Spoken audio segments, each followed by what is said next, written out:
On November 10th, Apple announced the M1 chip, and we're about 1.5 years into the transition, and reviewers, including me, have praised this for its performance and battery life. So, why is this chip so special?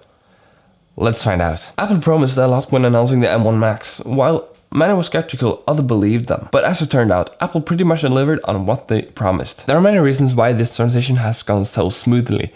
One of them is because this is not the first transition they've ever done. In 2005, they switched from PowerPC to Intel due to higher temperature that led to thermal throttling, and that also meant more power consumption or a higher power consumption.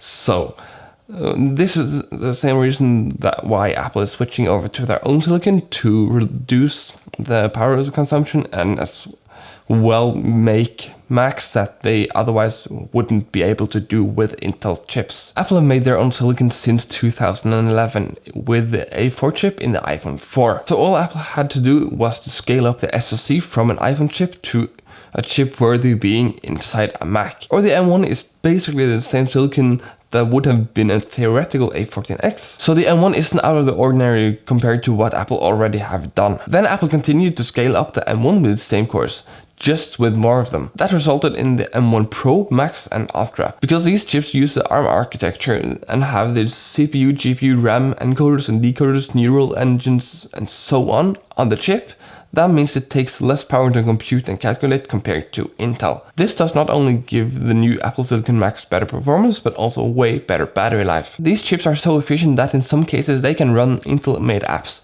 better than the Intel Max can do themselves. This also speaks to the optimization on Apple's end. Rosetta 2 is the successor to the previous Rosetta layer Apple made for the PowerPC to Intel transition. And we can't forget that Apple make both hardware and software and have many teams working together to make the Macs they want with few to non-compromises at all. A clear example of this was the 12-inch MacBook. That Mac was just a few years too early. I think the M1 would have made it the best small laptop on the market. So if you enjoyed this video, please hit the like button and subscribe for more tech-related content.